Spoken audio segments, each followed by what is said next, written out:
The Mark of Zorro, by Johnston McCulley. Chapter 21, The Whipping. The natives jeered and applauded. Don Diego's face went white, and for an instant his eyes met those of Fray Felipe, and in the face of the latter he saw resignation. The office was cleared, and the soldiers led the fray to the place of execution in the middle of the plaza. Don Diego observed that the magistrado was grinning, and he realized what a farce the trial had been. These turbulent times, he said to a gentleman of his acquaintance who stood near. They tore Felipe's robe from his back and started to lash him to the post. But the Fray had been a man of great strength in his day, and some of it remained to him in his advanced years, and it came to him now what ignominy he was to suffer. Suddenly he whirled the soldiers aside and stooped to grasp the whip from the ground. "You have removed my robe," he cried. "I am man now, not Fray. One side, dogs." He lashed out with the whip. He cut a soldier across the face. He struck at two natives who sprang toward him.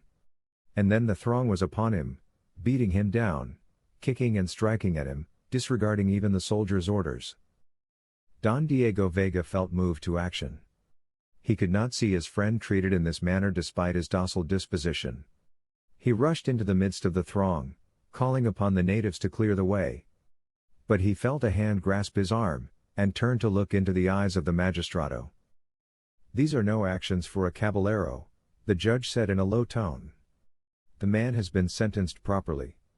When you raise hand to give him aid, you raise hand against his excellency.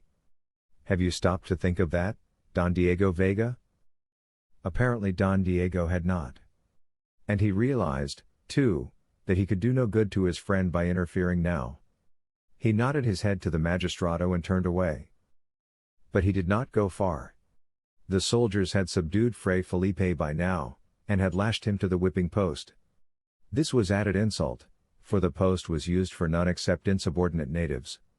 The lash was swung through the air, and Don Diego saw blood spurt from Fray Felipe's bare back. He turned his face away then, for he could not bear to look. But he could count the lashes by the singing of the whip through the air, and he knew that proud, old Fray Felipe was making not the slightest sound of pain, and would die without doing so. He heard the natives laughing, and turned back again to find that the whipping was at an end. "The money must be repaid within 2 days, or you shall have 15 lashes more," the magistrado was saying. Fray Felipe was untied and dropped to the ground at the foot of the post.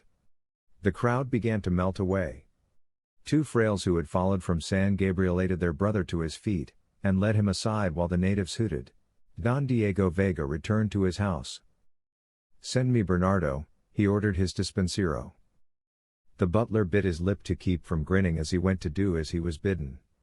Bernardo was a deaf and dumb native servant for whom Don Diego had a peculiar use. Within the minute he entered the great living room and bowed before his master. "Bernardo, you are a gem," Don Diego said. "You cannot speak or hear, cannot write or read, and have not sense enough to make your wants known by the sign language. You are the one man in the world to whom I can speak without having my ears talked off in reply. You do not me at every turn." Bernardo bobbed his head as if he understood. He always bobbed his head in that fashion when Don Diego's lips ceased to move. "These are turbulent times, Bernardo," Don Diego continued. "A man can find no place where he can meditate. Even at Fray Felipe's night before last there came a big sergeant pounding at the door. A man with nerves is in a sorry state.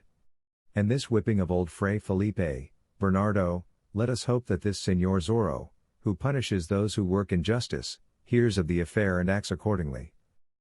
Bernardo bobbed his head again. "As for myself, I am in a pretty pickle," Don Diego went on. "My father has ordered that I get me a wife, and the señorita I selected will have none of me. I shall have my father taking me by the ear in short order. Bernardo, it is time for me to leave this pueblo for a few days. I shall go to the hacienda of my father, to tell him I have got no woman to wed me yet, and ask his indulgence.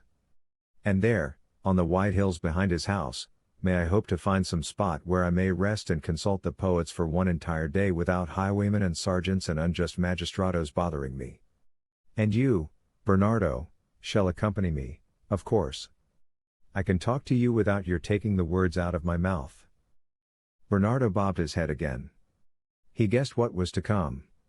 It was a habit of Don Diego's to talk to him thus for a long time, and always there was a journey afterward. Bernardo liked that, because he worshipped Don Diego, and because he liked to visit the hacienda of Don Diego's father, where he always was treated with kindness.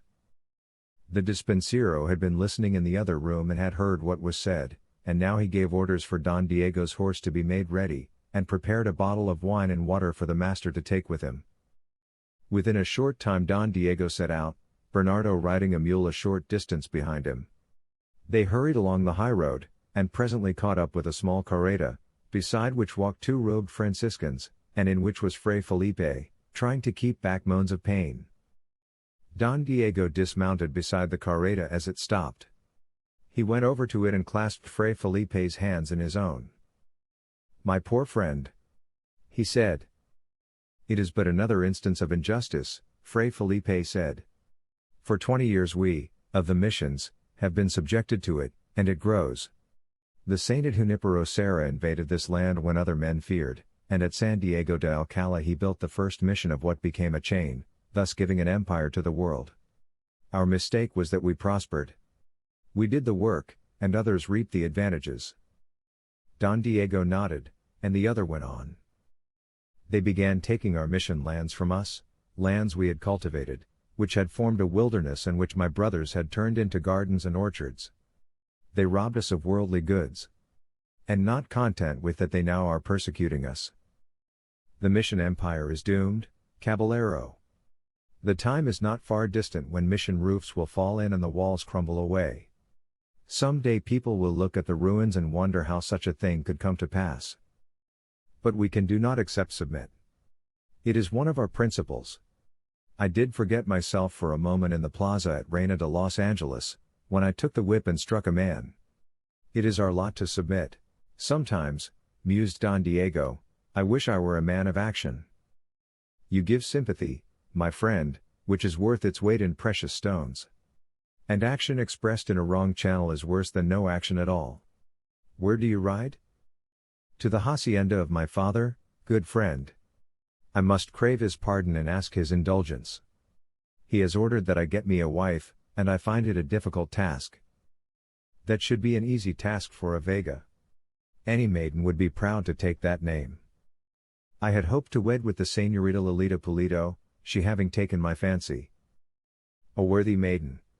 Her father, too, has been subjected to unjust oppression.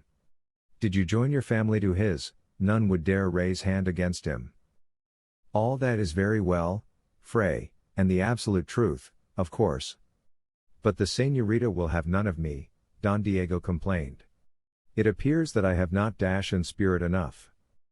She is hard to please, perhaps. Or possibly she is but playing at being a coquette with the hope of leading you on and increasing your ardor. A maid loves to tantalize a man, Caballero. It is her privilege.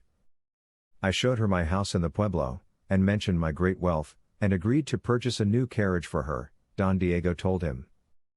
Did you show her your heart, mention your love, and agree to be a perfect husband? Don Diego looked at him blankly, then batted his eyes rapidly, and scratched at his chin, as he did sometimes when he was puzzled over a matter. What a perfectly silly idea! He exclaimed after a time. Try it, Caballero. It may have an excellent effect.